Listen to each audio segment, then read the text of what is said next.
Welcome into the BVarsity Live postgame show. You be tweeting. I'm tweeting. Have You be tweeting. Have you tweeted? I have tweeted. It's already up and All live. right. Everybody okay. knows. Well, then I won't be tweeting. Let's go. Welcome to the postgame show of BVarsity Live, everybody. I'm Zach. He's Trevor. He's Josh.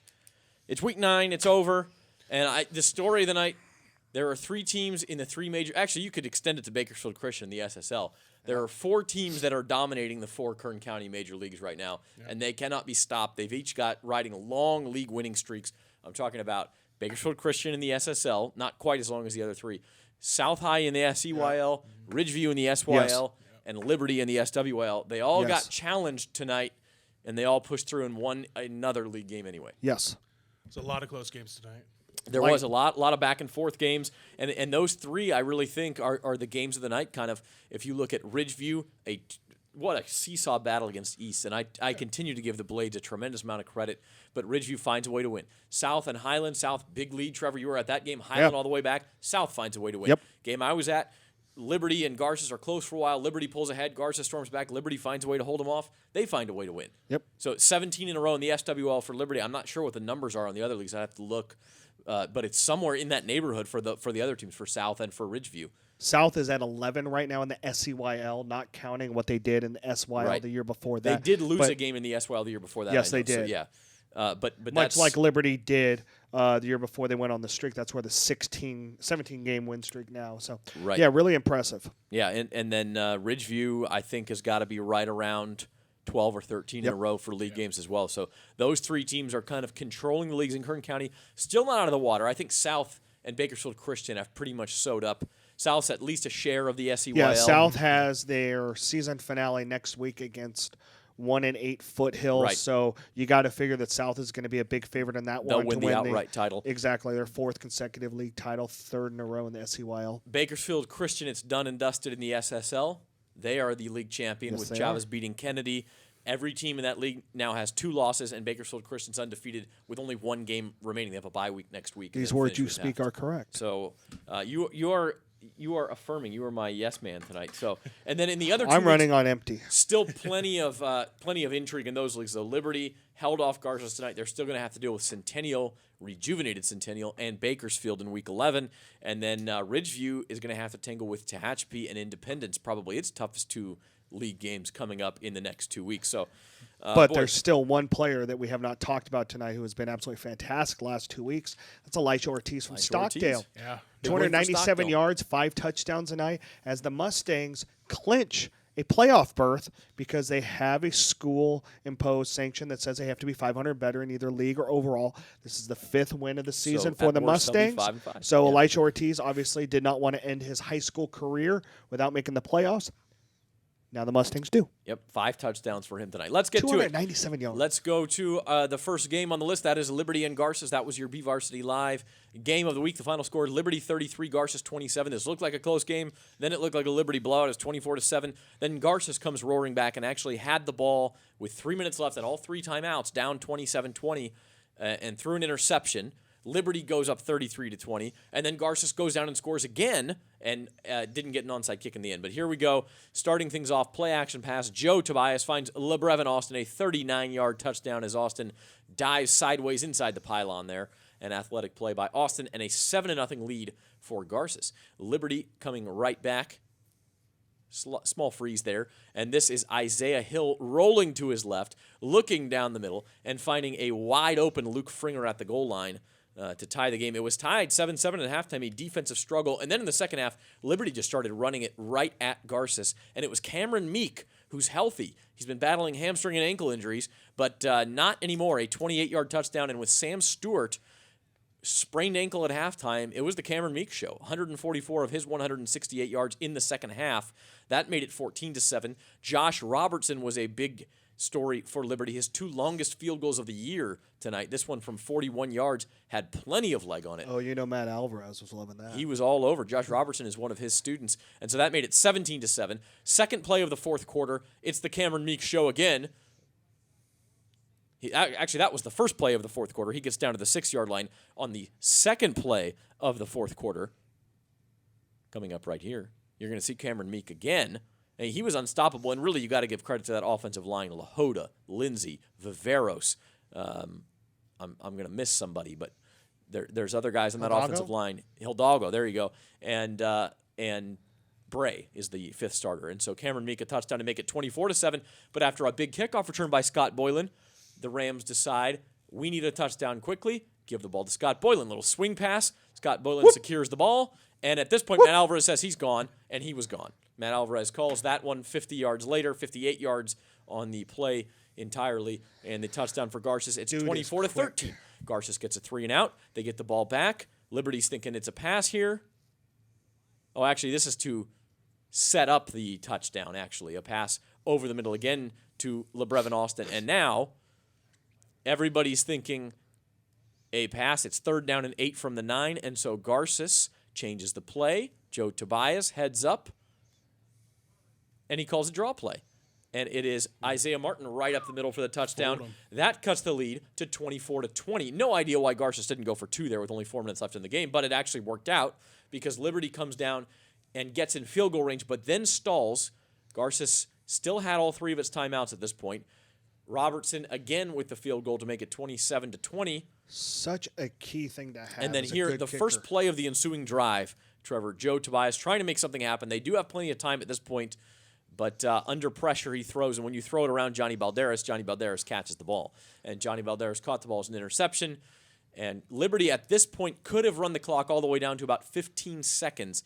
And I don't know that Garces lets them score here, but it actually ended up working out better for Garces because Liberty could have just taken kneel downs and given Garces the ball back with 15 seconds to go. Instead, Cameron Meek, here he goes, right up the middle for a touchdown to make it 33-20. The extra point was missed, opening the door for Garces. Here's LeBrevin Austin again, making the catch in traffic over the middle for the touchdown. At this point, 49 seconds to go, 33-27. Garces, no timeouts. They got to go for the onside kick. And Bryson Faulkner, Liberty's old quarterback, recovers the onside kick to seal victory for the Patriots. Yeah, playing well at the D-line for Faulkner. So obviously, he's a senior that found his way. Yeah, and so Liberty, again, that's 17 straight wins in the SWL. Isaiah Hill was good. Cameron Meek was good. The offensive line was great, and Liberty did enough on defense. Zach Griffin had a couple of big sacks during that third quarter. Third quarter was the key of this one. Yardage count in the third quarter, Liberty 135, Garces -12. And so that was what gave Liberty just enough of a cushion to hold off Garces in the end. Let's go to the second game. Let's go through the rest of the SWL real quick before we get to your game, Trevor. BHS 42-20. Interesting thing in this game, it was 14-0 Centennial. Cam Williams goes out as BHS quarterback. In comes Caden Ochoa. He runs for 204 yards and 3 touchdowns. He throws for another score. Yep. You got to love that depth. 602 yards of offense for the Drillers. 492 of those coming on the ground. Play defensive coordinator Josh Bennett. What do you do to stop this Driller offense? Pray a Find lot? 14 players. Put some more guys on the field. I mean, if you have a 1-2 punch like that where you can basically interchange your quarterback, how do you stop him? Well, it'll be interesting to see in 2 weeks when Bakersfield plays Liberty. Well, they get Stockdale next week, and Stockdale is no pushover. No, they're not. But Liberty's defense without Curtis Brown, although Curtis Brown apparently isn't going to need surgery, who knows if he's going to try to sneak back on the field this year with that bum knee. You would think the coaches would say, it's for your future, son. We'll have to do it without you. But we'll see what happens. That's in 2 weeks. Who does he think he is, Booby Miles? Yeah, Liberty and Bakersfield High, and we'll see what that BHS offense can do against the Liberty defense. Elsewhere in the SWL, as we mentioned, 55-27 Stockdale. The offense just too good for the Mustangs tonight. As we mentioned, Elisha Ortiz, 297 yards and 5 touchdowns on the ground. Stockdale 5 wins. That means they will be in the Division I playoff tournament. Okay, South and Highland. Oh, never mind. We're going to go to the SYL first. We're going to go through this till I got crossed up. We will get to South and Highland in a minute. But this was a back-and-forth game. How did this go, Josh? It was 9-7 East at halftime. Yep. Then we had a Ridgeview lead, an East lead, a Ridgeview lead, an East lead, and finally Ridgeview. Back and forth. Every time I'm refreshing the Twitter feed, there's another score. Yeah, it was Jamar Moya with a 13-yard touchdown run to start off the third quarter for Ridgeview. Then Ray Marquez comes back after being gone last week, goes for 74 of his 147 yards for East. And then Ridgeview again, Keontae Glinton, who was 8 of 8 for 113 yards for Ridgeview, finds Moya for a 17-yard pass. East comes right back with a 2-yard run by Holmes, but then Ridgeview takes the game winner. Amir Knox, the senior, 23-yard run, and then Keontae Glinton 2-point conversion, 28-22 win for Ridgeview. Yeah, and the great thing about this is you always love the individual stories in high school football. It was 20-16 Ridgeview, and Ridgeview had the ball inside its own 10-yard line, and who fumbled it away but Amir Knox, allowing East to take the lead with 3:19 left, and then just literally less than 2 minutes later of game time, it's Amir Knox who makes up for the play, the fumble, a 23-yard touchdown. Not everybody gets a chance to make up for it. He did, and in a big way, and Ridgeview wins 28-22. They stay unbeaten in the SYL. What a great league that is this year. Let's look at the other scores in the SYL, and then we'll talk about it a little bit. We're going to keep going through the top 25 in the Oh. Yep. You were the one who set it up this way. Dang it. Okay, we'll talk about the SYL in a minute. BCHS, they were behind Arvin early. And I tell you, Arvin can score some points. They took up 9 minutes on one drive and scored a touchdown. They did what they wanted to do, but BCHS, in the end, simply just too explosive. Jeremiah Foster, 4 catches, 144 yards and 2 touchdowns. He's over 1,000 yards receiving on the year, and he continues to roll. BCHS is off next week, and then they'll look to finish an unbeaten SSL season. What about, let's not forget about junior quarterback Braden Wingle, 14-24, 368 yards. 68 yards. 6 touchdowns, no interceptions. Wow. All right. And another 113 yards receiving for Stephen Figures. So Jordan Smith, 3 catches, 75 yards. So he's got weapons. They've got weapons. Moving on to Tehachapi. Now we're going to go through the other SYL scores. Tehachapi beats Golden Valley 54-22, and all of a sudden the Warriors, who we thought, for sure they'll get 5 wins and get Steve Denman 300. Then it was, are they even going to get 1 win? Then they beat East in the last minute last week. They roll over Golden Valley this week, and Steve Denman's at 298 for his career. Yep. Tehachapi, Ridgeview, I don't know. Tehachapi, if they have an explosive offense all of a sudden, they can most certainly beat Ridgeview next week. 462 rushing yards. Chase Podrat's 19 carries, 197 yards. So, yeah, I mean, if it's not Zion Dean or Kieron Scott, it's Chase Podrat's, and they keep rolling. Yeah, 462 rushing yards and 8 touchdowns on the ground for the Warriors. So they're 2-1 in the league. East falls to 1-2 as competitive as they are. Ridgeview now 3-0, and also 3-0, the Independence Falcons, who took it to West 54-7. So you've got East is probably out of it at this point, even though they've been competitive with 2 league losses. But you have a good 3-way league race between Independence and Ridgeview, both 3-0, and Tehachapi throw them in there at 2-1, already having lost Independence. But if they could beat Ridgeview, they could get right back into title conversation next week. Correct. So Independence unbeaten in the league. Yep. Speaking of league titles, this one was for a league title. It's the South High Rebels 35-28, Trevor. Well, at least for a share, right? They've clinched a share of the title. Share, yes. And with a game against Foothill next week, we think for sure would be a championship. Yep. So we start off first. Early in the second quarter, Aries Harris, who had 4 touchdowns total tonight, scores the first one. It's 7-0 South at this point, and then South gets the ball right back and scores. Michael Williams went up, took a fumble recovery for the house, 14-0. Then here goes Harris once again, 24 yards down the right side, and within 2 minutes and 2 seconds, it took from a 0-0 tie to a 21-0. The Scots have been knocked down. Can they get up? It's an 8 count. So we go to later in the second quarter, quarterback Zeke Arumbala fakes me out, goes to the left side, touchdown, 21-7 South at this point, and that's the score at the halftime. South gets the ball back to start the third quarter. They can't do anything. Arumbala finds Isaac Garcia for the 29-yard touchdown in traffic. It's 21-14 at this point in the third. Here come the Scotsmen. Arumbala once again drops back. He finds Bryson McCatherine, who was also great on defense with 2.5 sacks and a fumble recovery. Rushes right by the South defense, and we're tied up 21-21 in the third quarter. The Scotsmen. So you talk about the tortoise and the hare. What do you do here? Yeah. Well, what does Kerry Mills do? He tells his senior quarterback, go, and he does. 64 yards to the house.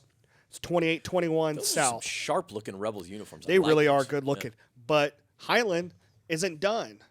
Rodney Roden, who had 101 yards rushing for Highland, punches it in for a 3-yard score after going 29 yards on the previous score, and it's 28-28 in the fourth quarter.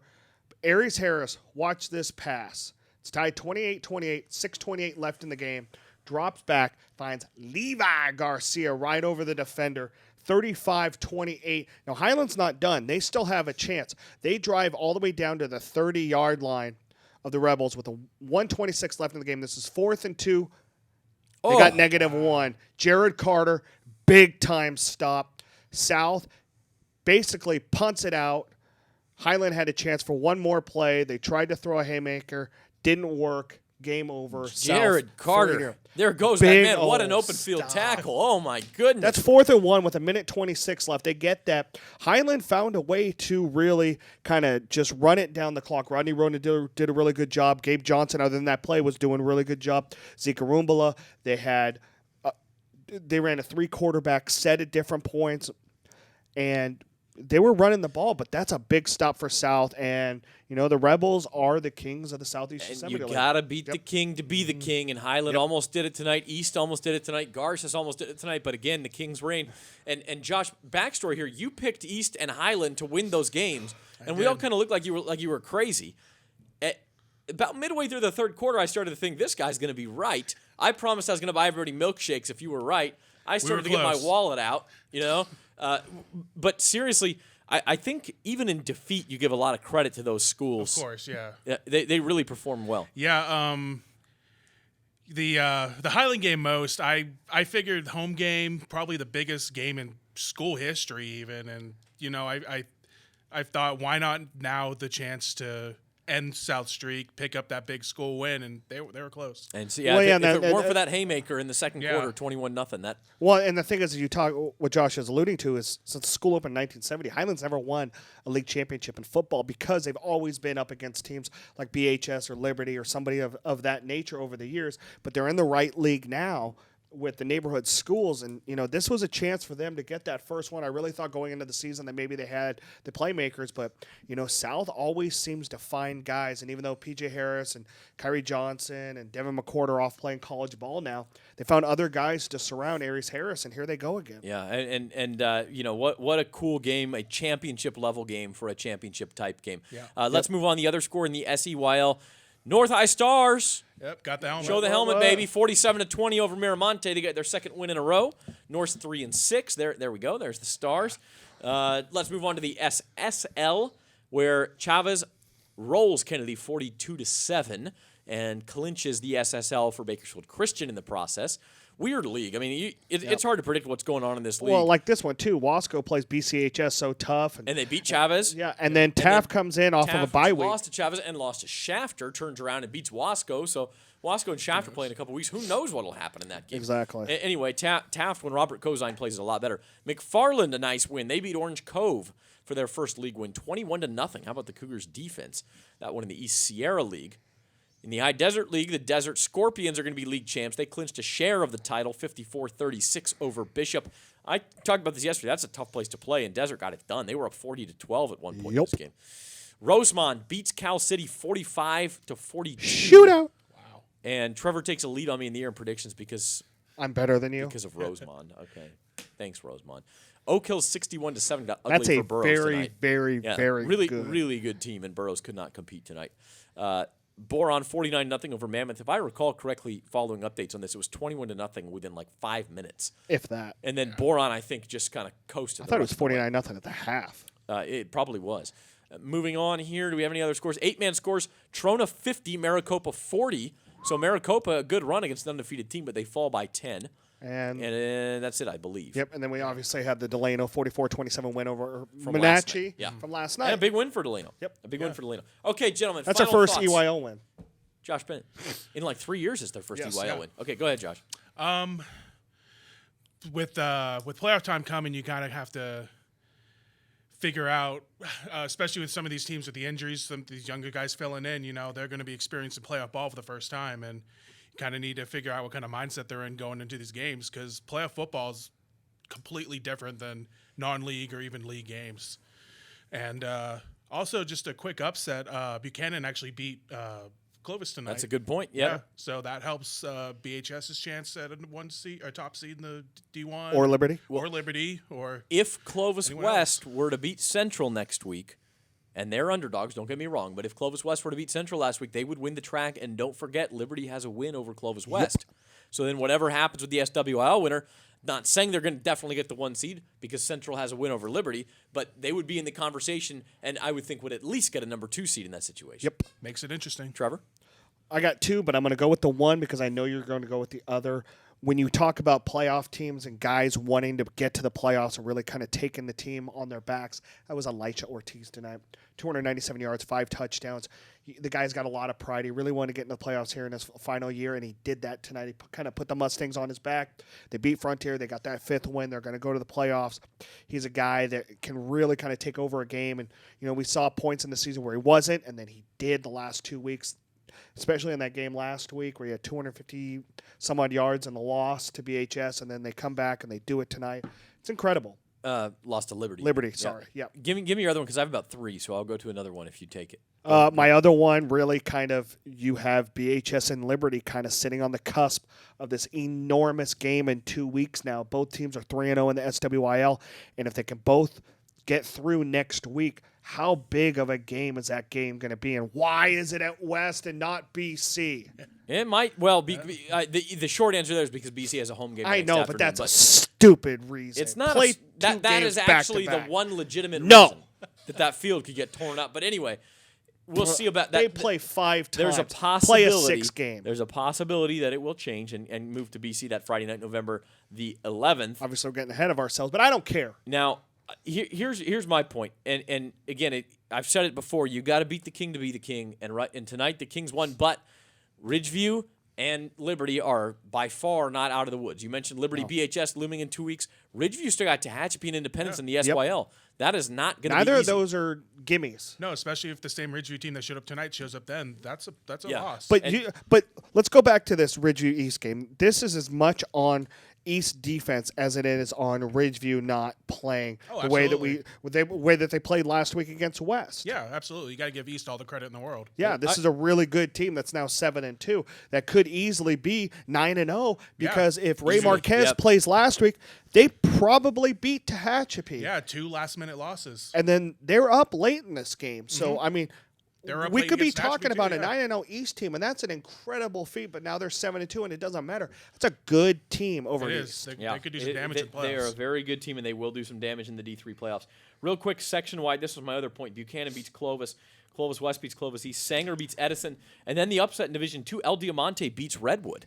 Redwood returned the opening kickoff in that game for a touchdown and a 7-0 lead, and then loses 19-9. Wow. So only had a safety the rest of the way. And that opens the door. I think Garces, even with 3 losses, if they were to beat Frontier and Stockdale to finish the season, Garces has got to be your number 2 seed behind Sanger in Division 2. I don't care if they have 3 losses and Redwood only has 1. They have 3 very quality losses and a couple of quality wins in there if they can finish the season with wins over Frontier and Stockdale. That would be 3 Division 1 wins. Actually, 4 Division 1 wins this year. Edison, Centennial, and then those 2. So yeah, they'd have the resume to do it. Yeah, you're absolutely right. Chris McCullough is our producer. That's what we got for you for Week 9. Josh Bennett, Trevor Horn, I'm Zach Ewing. We'll see you in Week 10, everybody. Go to sleep.